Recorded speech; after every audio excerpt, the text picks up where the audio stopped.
can't buy. It resides between my eyes. Walked through the fire, came out better on the other side. See, life's like a beach if you find the sand. And right now, I feel like 100 grand. You are listening to Inspired Insider with your host, Dr. Jeremy Wise. Dr. Jeremy Wise here, founder of InspiredInsider.com, where I talk with inspirational entrepreneurs and leaders like the founders you've heard of, some you've never heard of.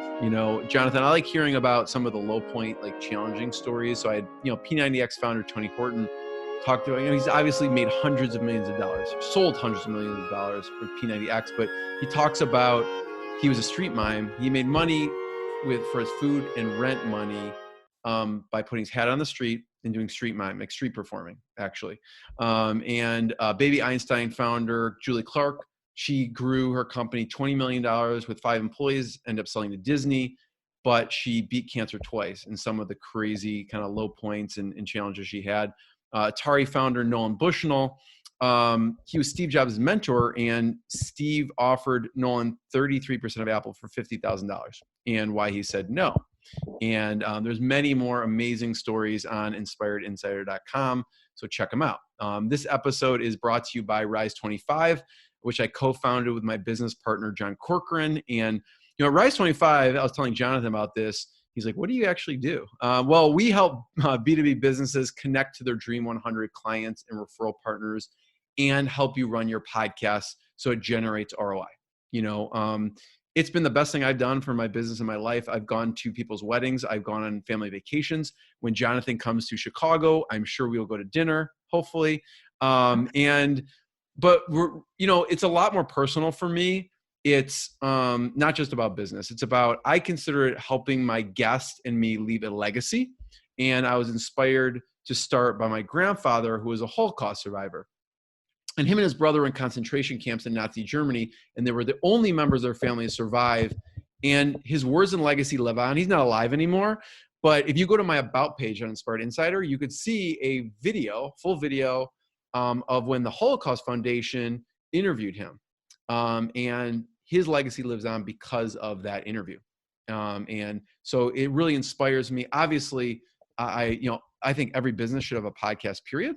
But it also will help you leave a legacy.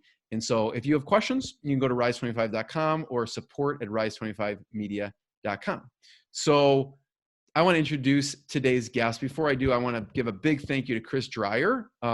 He's founder of rankings.io. He helps elite personal injury law firms dominate first page rankings.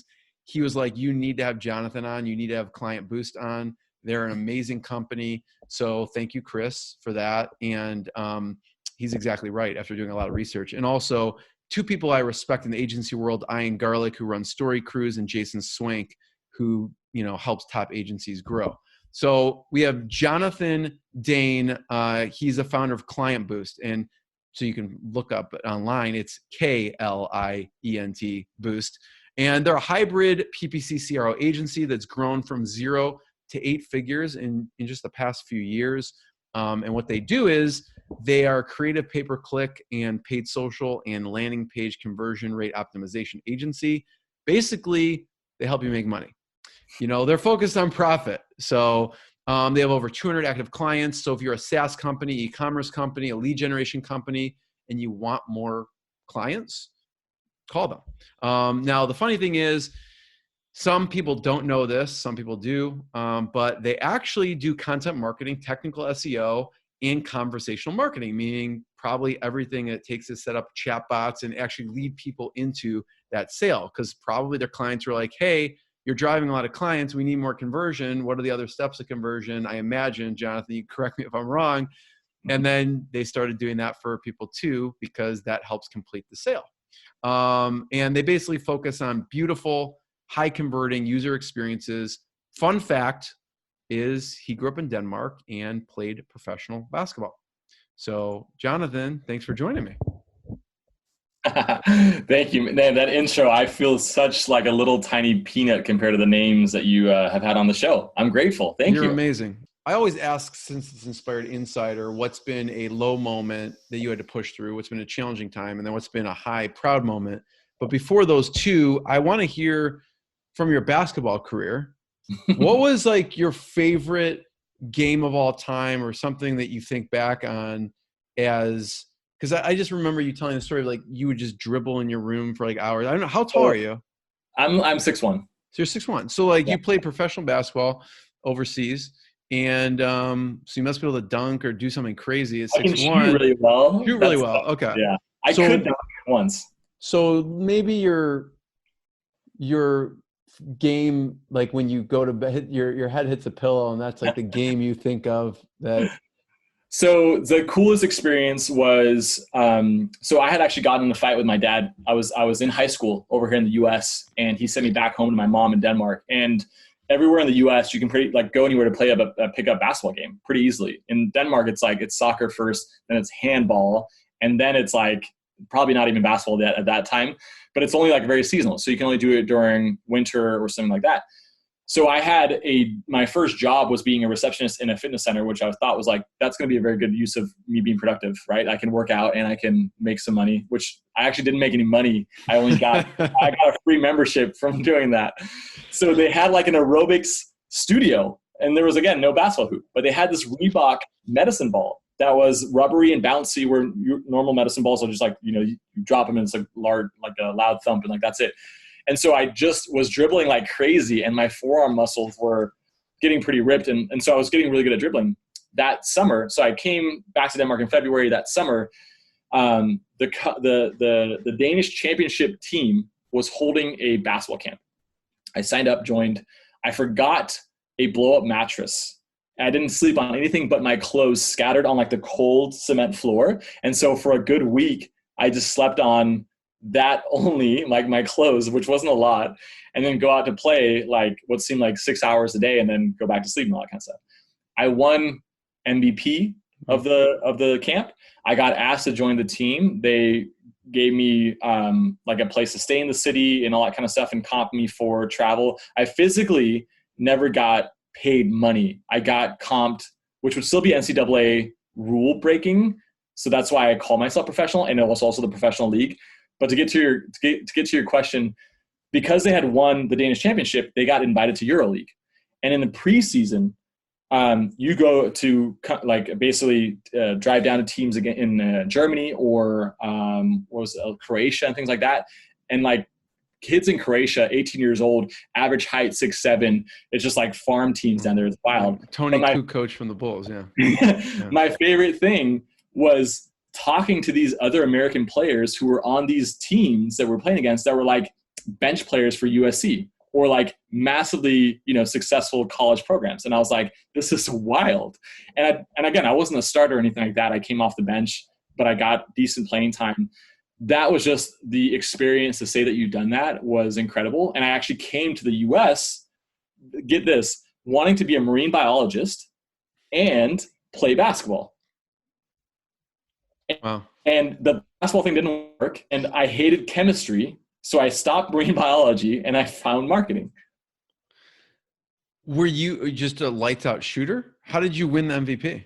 I guess the competition wasn't that great when I look back at it, but I'm a decently good shooter. I can't obviously, be too cocky, but I'm pretty good. All right. Well, Chicago dinner and then horse is like the agenda. Let's do it. You could probably beat me. We'll see. So low moment, challenging time, and proud moment. What were? So people ask me what my motivation is today, and I think I go to therapy pretty regularly. It's such a help. It's amazing. With my wife is a psychologist, by the way. Yeah. So is she? Okay, awesome. And she'll give me a high five. Normalizing therapy, I think, is going to happen very, very soon. It's amazing. But what we basically found out was, so my dad sent me home. My mom kicked me out.